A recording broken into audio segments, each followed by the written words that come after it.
By 1525, the nature of the conflict sparked by Martin Luther's challenge to the Church had fundamentally changed. What had begun as a religious movement aimed at reforming Christian belief and practice was no longer primarily a struggle for the hearts and minds of ordinary Germans. Instead, it evolved into a political contest for power within the Holy Roman Empire. On one side stood the Lutheran princes, rulers who had embraced the Reformation not only for its religious message, but also for the opportunities it offered to expand their authority.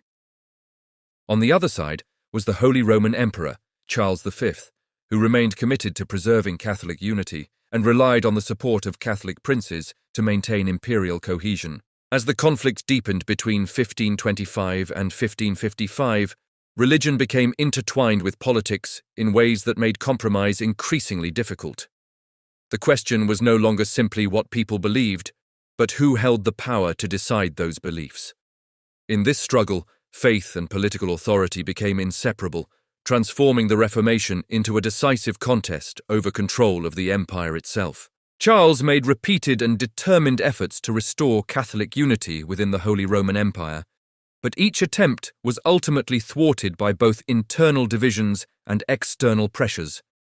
His reign was marked by a constant struggle to balance religious conflict at home with military threats from abroad. In 1530, taking advantage of a temporary pause in his wars against France and the Ottoman Empire, Charles sought to broker a compromise between Protestant and Catholic princes. He hoped that negotiation might succeed where force had not. However, the divisions between the two sides proved too deep to overcome. When talks failed, Charles ordered the Protestant princes to return to Catholicism. Yet just as he prepared to enforce his decree, new dangers arose. Renewed conflicts with France and the advancing Ottoman forces demanded his immediate attention, forcing him to abandon his plans for religious enforcement. Nearly 2 decades later, in 1547, Charles returned to the problem with military resolve. This time, he led imperial forces against the Protestant princes and achieved a decisive victory. It appeared, briefly, that he might finally impose religious uniformity across the empire. But once again, circumstances intervened. The persistent threat of the Ottoman Empire resurfaced, drawing his focus away from internal matters and preventing him from consolidating his success. Throughout his reign, Charles faced a fundamental dilemma. To defend his vast territories against powerful external enemies, he relied on the support of both Protestant and Catholic princes. This dependence made it impossible to fully suppress the Protestants without weakening the empire's ability to resist foreign invasion. As a result, his efforts to achieve lasting religious unity were repeatedly postponed, until eventually they gave way to acceptance of division.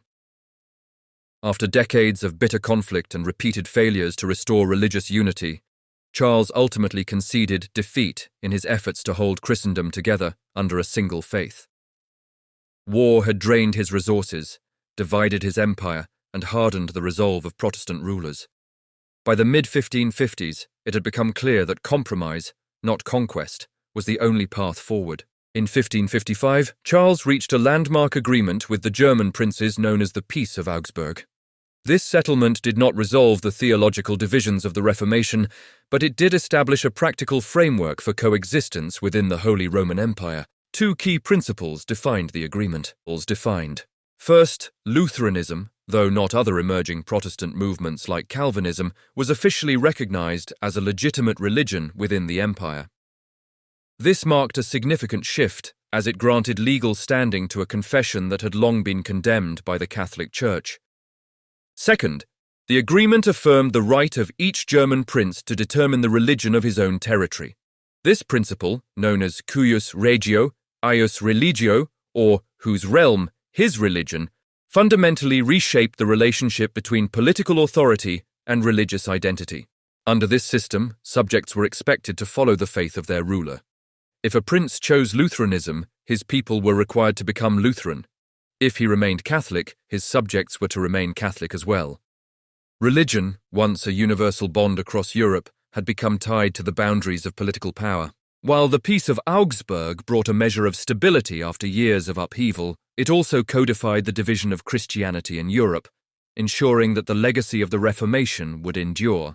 The upheavals of the religious struggles between 1520 and 1555 did not produce a clear spiritual triumph for either Catholics or Protestants. Instead, the true beneficiaries of this prolonged conflict were the German princes, particularly those who embraced Lutheranism.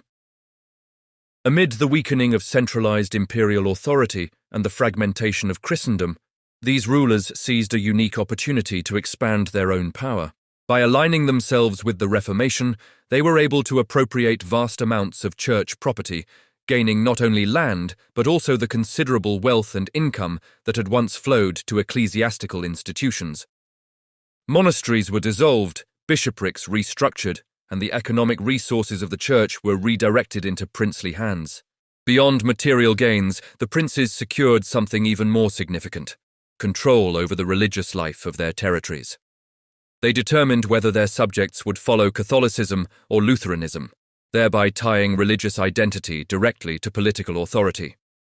In the process, these developments also strengthened their independence from the Holy Roman Emperor.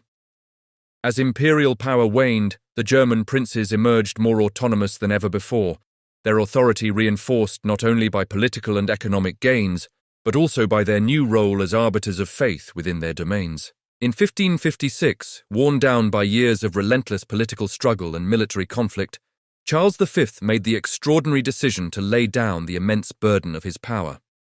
One by one, he relinquished the titles that had defined his rule, resigning as Holy Roman Emperor, stepping down as King of Spain and Sicily, and surrendering his authority as Duke of Austria and Luxembourg, along with a host of other dominions that had stretched across Europe and beyond. Having ruled over one of the largest empires of his age, Charles chose not to cling to authority, but to withdraw from it entirely. He retired to a quiet monastery in Spain, seeking solace in reflection and religious devotion.